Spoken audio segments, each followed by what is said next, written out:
हिंदुस्तान के मुसलमान 3 काम पर मेहनत करें। 3 काम करना है हमको।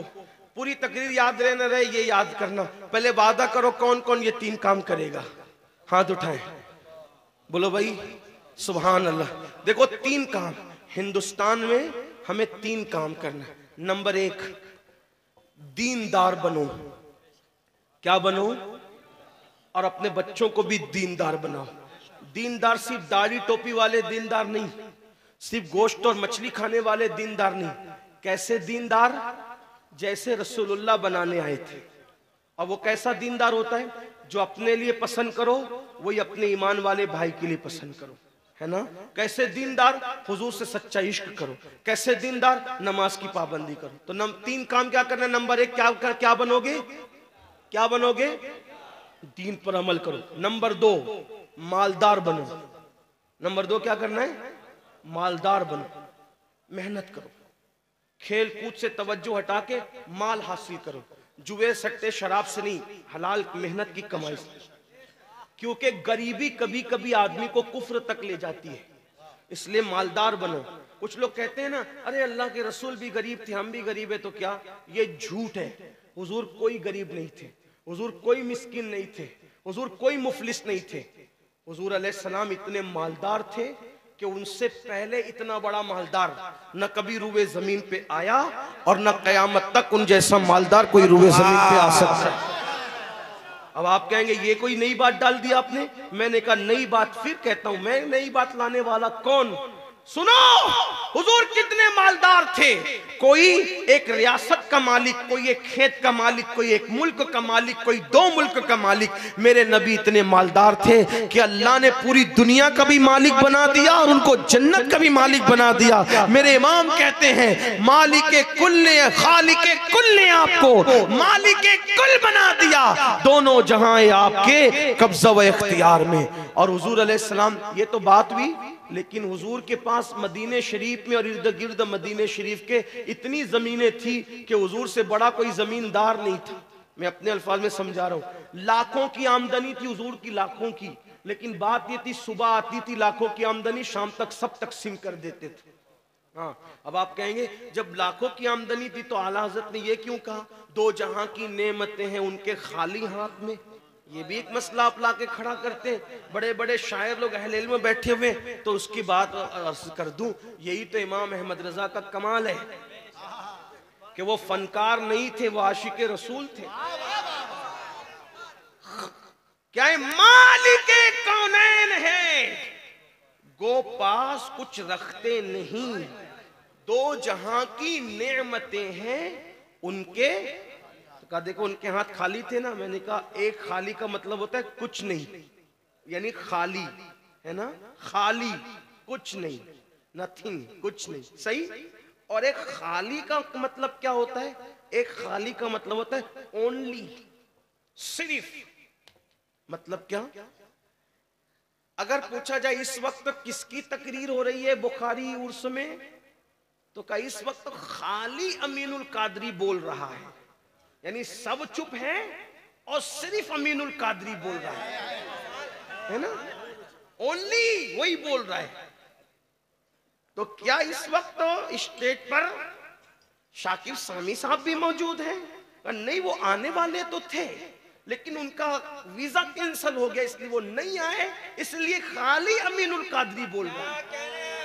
वाह, इस वक्त कौन बोल रहा है? खाली अमीनुल कादरी बोल रहा है। कहा क्या वहां पर इंसानों के सिवा और भी कोई है? का नहीं, खाली इंसान है, सिर्फ इंसान है। सही है। आप खाली का मतलब समझ में आया? कहा कि खानका में कौन है? तो कहा खानका खाली पड़ी है, उसमें कोई नहीं है, कुछ नहीं है उसमें। और यहाँ खाली इंसान, सिर्फ इंसान है। इतनी बात समझ में आई?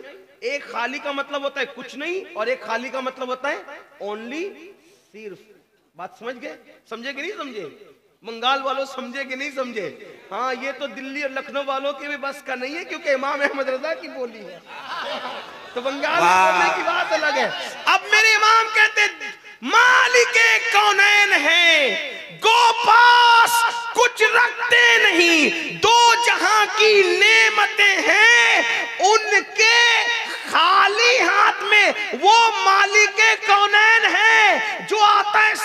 तकसीम कर देते हैं, अपने पास कुछ नहीं रखते, इसलिए कि दोनों जहान की नेमतें सिर्फ और सिर्फ अल्लाह ने उन्हीं को अता फरमाया है, उनके सिवा दो जहां की नेमत किसी को अता नहीं की गई है। इसलिए कि जिसको जो मिला है उन्हीं से मिला है। खल्क के हाकिम हो तुम, रिज्क के कासिम हो तुमसे मिला जो मिला, तुम पे करोड़ों दुरूद। आसमां खान, जमी खान, जमाना मेहमान, साहिबे खाना लक़ब किसका है? तेरा तेरा, और मैं तो मालिक ही कहूंगा कि हो मालिक के हबीब यानी महबूब मुहिब में नहीं मेरा तेरा।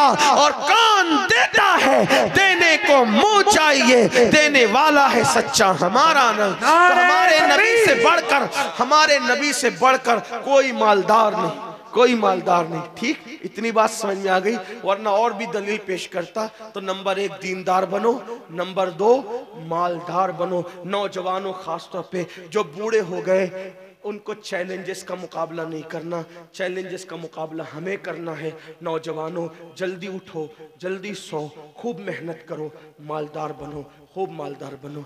ये लॉजों में जो मुस्लिम बेटियां बिक रही है गुर्बत की वजह से, सिग्नलों पर भीख मांग रही है बुर्का पहनकर, गुर्बत की वजह से।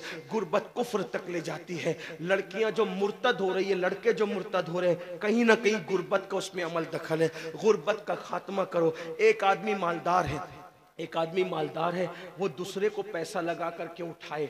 अगर ज़कात के मुस्तहिक है तो ज़कात इतनी दे ताकि वो भी आइंदा साल ज़कात देने के काबिल बन जाए। और बंगाल वालों अगर बुरा नहीं माने तो एक बात अर्ज करूं हाथ जोड़ के, मस्जिदों के 2-2 करोड़ के मीनार बनाने की बजाय कोशिश करो कि वो 2-2 करोड़ गरीबों पे खर्च करो और उनको मजबूत करो। अगर हमारी कौम 10 साल में मजबूत हो गई तो 2 नहीं बल्कि 10 करोड़ के मीनार हम बना सकेंगे। इसलिए मेरी गुजारिश है, जलसों के खर्चे भी कम करो, शादियों के खर्चे भी कम करो, और सब खर्चे कम करके अपनी कौम को मजबूत करो। हुजूर अलैहिस्सलाम इसीलिए तशरीफ लाए थे। तो दीनदार बनो, मालदार बनो। और नंबर 3 एजुकेशन पे बहुत मेहनत करो। कोई भी जाहिल न रहे, कोई भी अनपढ़ न रहे। खूब खूब पढ़ाओ अपने बच्चों को। 10वीं 12वीं तक कभी मत रुकना, बल्कि अपने बच्चों को IAS बनाओ, IPS बनाओ, डॉक्टर बनाओ, इंजीनियर बनाओ। डॉक्टर भी BUMS वाला मत बनाओ, बल्कि MD और आला से आला डिग्री दिलाओ। अब आप कहेंगे मौलाना पैसे नहीं है। मैं आपसे कहता हूं, हर साल ईद पे नया कपड़ा ना बनाना पड़े ना बनाओ, धुले हुए कपड़ों पे ईद कर लो, लेकिन अपने बच्चों की तालीम पे खर्चा करो। इसी तरीके से किसी और जगह पर पैसे लगाने की बजाय 10 साल अगर इन 3 निकात पर आपने मेहनत कर दी, दीनदार बनो, मालदार बनो और एजुकेशन को आम करो। हर बंदे को पढ़ा लिखा बनाओ। आप कहेंगे मौलाना नौकरी नहीं मिलती। मैं कहता हूं हम नौकरी के लिए नहीं पढ़ते, हम अच्छा इंसान बनने के लिए पढ़ते हैं। इसलिए कि पढ़े लिखे की तिजारत में अनपढ़ की तिजारत में फर्क है, पढ़े लिखे की गुफ्तगू में अनपढ़ की गुफ्तगू में फर्क है, पढ़े लिखे के उठने बैठने में अनपढ़ के उठने बैठने में फर्क है। देखो, आप ये नहीं कहता हूं कि आप सब अनपढ़ हो, लेकिन एक बात आपसे कहता हूं, महफिल में पढ़े लिखों का अंदाज और होता है, अनपढ़ लोगों का अंदाज और होता है। खाने में, पीने में, उठने में, बैठने में। तालीम को आम करो, दुनिया भी पढ़ाओ, आखिरत भी पढ़ाओ। अपने बच्चों को इतना इल्म दो कि वो मुसलमान रहे, सच्चे मुसलमान रहे, और अपनी बच्चियों को भी इतना इल्म दो, सच्ची पक्की मुसलमान रहे। और स्कूल, कॉलेज, यूनिवर्सिटी में आला से आला तालीम दिलाओ। और याद रखना, गुर्बत का बहाना मत बनाओ। बिटिया की शादी होती है तो लाखों रुपए कहाँ से आते हैं। और आपसे कहता हूँ 8 घंटे मेहनत करने की बजाय 16 घंटे मेहनत करो। मेहनत में पीछे मत हटो, अपने बच्चों को पढ़ाओ। सिर्फ 10-12 साल हिंदुस्तान के तमाम मुसलमान मेहनत करके अपने बच्चों पे मेहनत कर लें, कोशिश कर लें, काविश कर लें, तो देखना नक्शा बदल जाएगा। ये भी आपसे कहता हूँ, एक बात कहता हूँ, मना नहीं कर रहा हूँ, अगर मुझसे गलती हो तो मेरे उलमा इस्लाह करेंगे। आप मेरी जात को देख के कबूल नहीं करना। बाप के चहलुम पर 40 देग पकाने की बजाय 1 देग पकाओ।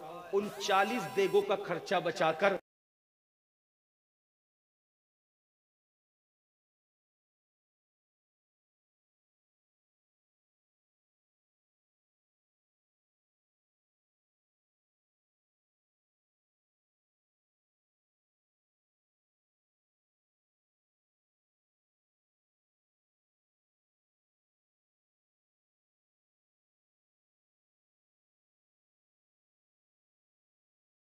है तो मेरे पीर को मेरी 1 लाख की चादर से क्या गरज, उसको तो जन्नत में उससे बेहतर लिबास मिल चुका है, उसको तो 1 लाख का उससे बेहतर लिबास मिल चुका है। तो ये बातें तल्ख लगे माफ करना, लेकिन आपसे एक बात कहता हूँ, रसूमात से निकलो, हकीकतों की तरफ आओ, रसूमात से निकलो, सच्चाइयों की तरफ आओ। एक दूसरे को गिराने की कोशिश मत करो, एक दूसरे को उठाने की कोशिश करो, आपस के झगड़े खत्म करो। तेरा सिलसिला बड़ा, मेरा सिलसिला बड़ा, तेरी बिरादरी बड़ी, मेरी बिरादरी बड़ी, तेरा पीर बड़ा, मेरा पीर बड़ा। याद रखना, हम सबका सबसे बड़ा पीर मुस्तफा जाने रहमत है, वो सबके पीर है और उनसे बड़ा कोई हो ही नहीं सकता अल्लाह की मखलूक में। हमारे इमाम ने कहा और पूरी दुनिया मुत्तफिक है कि हमारे पीर सबसे बड़े हैं। जाहिर सी बात है, सारे पीर उनकी नालैन में है और वो सब पीरों के पीर है। मेरे इमाम कहते सबसे औला वो आला हमारा नबी, सबसे बाला वो आला हमारा नबी, अपने मौला का प्यारा हमारा नबी, दोनों आलम का दूल्हा हमारा नबी। सारे अच्छों में अच्छा समझिए जिसे, है उस अच्छे से अच्छा हमारा नबी। सारे ऊंचों में ऊंचा समझिए जिसे, है उस ऊंचे में ऊंचा हमारा नबी।